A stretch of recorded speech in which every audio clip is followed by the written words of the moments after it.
You're listening to Eureka on Monocle Radio, brought to you by the team behind The Entrepreneurs, the show all about inspiring people, innovative companies, and fresh ideas in global business. I'm Tom Edwards. Menswear designer Masamitsu Hata is the co-founder of Timothée Paris, a footwear brand combining Japanese minimalist style with impeccable French craftsmanship. Masa's early frames of reference were perhaps influenced by his upbringing in a small town near Hiroshima.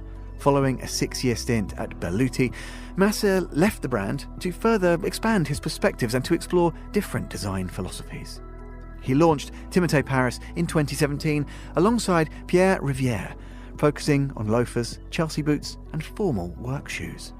Since then, Timothée's expanded its range of products to include sneakers, accessories and apparel, all handcrafted at ateliers throughout Europe and available at the finest global department stores.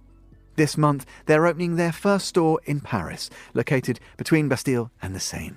So, how do you build up the courage to take the leap from an established luxury fashion house to start your own label? And how do you expand without ever compromising your commitment to high-quality craftsmanship? Well, here is Masamitsu Hata with more on how his journey began. I was at Berluti, and when Alessandro Sartori, who recruited me, when he left, actually, I started to have this desire of starting my own thing. So I created Timothée Paris to start my own journey. And tell me, was that something that had been in your head all through your career as a designer? Did you always know you were going to do your own thing one day, somehow or other? Actually, I stayed at Berluti for 6 years, and it was more about getting trained and ready to be a good designer. I started to realize my personality is different from what Berluti represent. So Berluti is more about very established and very sharp and quite loud in terms of designs.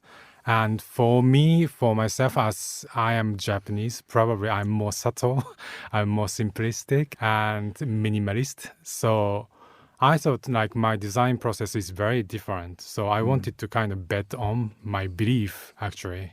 Well, and tell me about that, because I think if people now, probably there may be listeners who know your brand, maybe they're your customers already, but if new followers of the brand have a look now, they'll see that minimalism. It's classic shapes, beautifully done. It's all about creating with the hand, done with craft.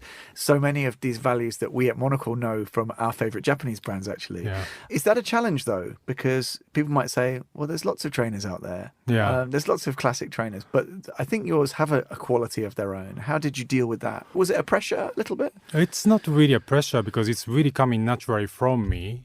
I'm actually not trying to be somebody different, or we are not doing a huge market study to analyze which shoes is working, but we are just coming up with some ideas and then we test and then we ask our friends.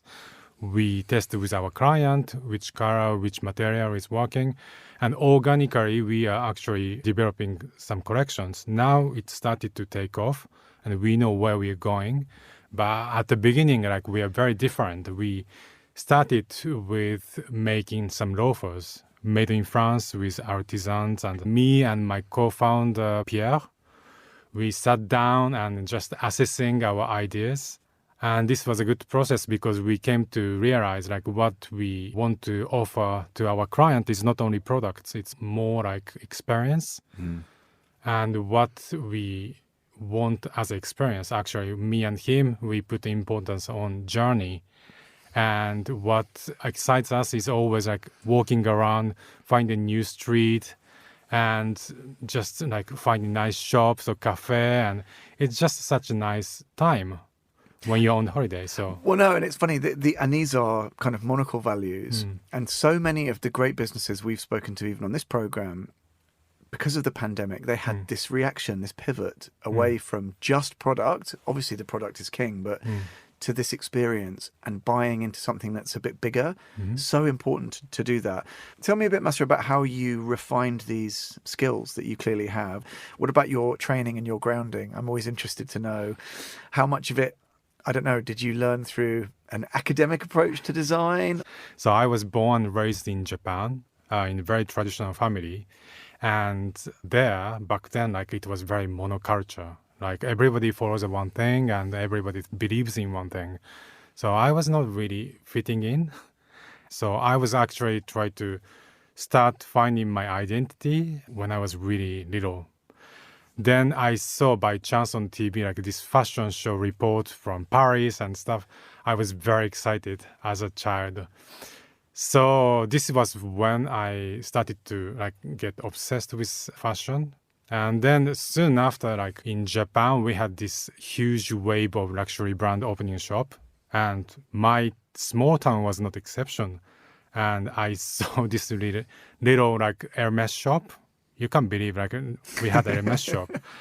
And I was just like 13, 14, but going to the shop, touching all this cashmere and the nicely finished leather, it was just like going to temple. You see, it's just like nothing like this ever existed in my town. So it was a huge shock. So since then, I was getting obsessed with fine details.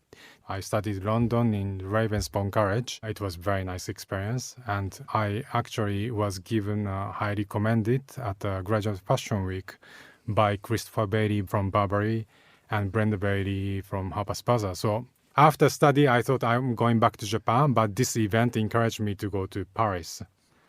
Then this dreaming boy, like tried to become a designer, arriving in Paris. But the reality was really different. It was very difficult. I didn't speak French and I didn't know anybody there. So I was just trying to get anything related to fashion. So I kept sending my CV and one day I get recruited at John Galliano, as an intern. So it was a very small job, helping like senior designers. There I had a chance to be in the fitting with John Galliano. And he was really inspiring person. And just by a couple of words, like he can inspire everybody in the room. So it was just like looking at magic. Amazing. And it's so interesting that you set out on this journey, as you said, from a small town in Japan. It's kind of like getting to Oz, right? And then you get to meet some of the wizards. Tell me then about because you described earlier your sort of design sensibility, this minimalism, attention to detail, quality, a subtlety, which I think, as you said, it's kind of there's a cultural expectation about that.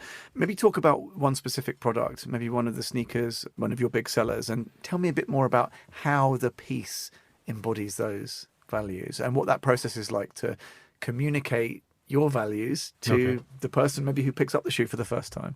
So actually, I developed this sense of the attention to the details during my years at Beruti, because they had a really big luxury to afford any kind of development.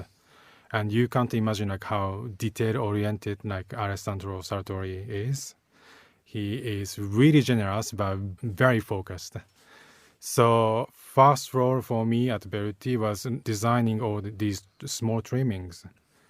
So I started from like buttons and zips. Everything have to be customized just for Beruti. So this is probably where I learned like all this attention to the details, because we are just really talking about millimeters. And I get to learn like this small millimeter world is changing the entire world, how it looks. So I stayed there 6 years. During these 6 years, I really developed this sense of perfection that makes the entire like product very different. So we have this iconic shoes now for Timothée Paris, which is called Cabourg, which features like this thick sole. So it's looking very, very classic, but we pay attention to every detail is really refined, and all the lines are very minimalistic, but I think by looking at it, people can sense like it's a bit different from other sneakers. And also, we pay attention so much on the comfort. This thick sole is actually carved by hand, so it takes time, takes cost. But we can't compromise because many customers are coming back for this comfort. Tell me a bit then, Masamitsu. It seems like the business has grown really organically and with care, and that often speaks to the values of the founders, of course. Do you have to be careful about how you plan for future growth, make sure you're keeping to your principles, doing things at a steady pace? Has that happened quite organically, or does it require lots of control? Actually, it's actually happening organically.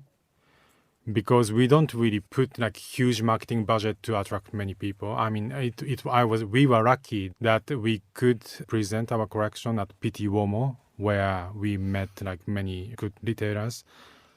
And we are not rushing to be bigger because really, like, for me, we are not looking to like sell millions pairs right away. Like, we want to make sure like our product is right, our clients are very happy with our quality, and moreover, like our mission is to take people outside and then walk, right? So it's not about money for us, but we are very excited to announce that we are having like first flagship store in Paris, scheduled to open in May.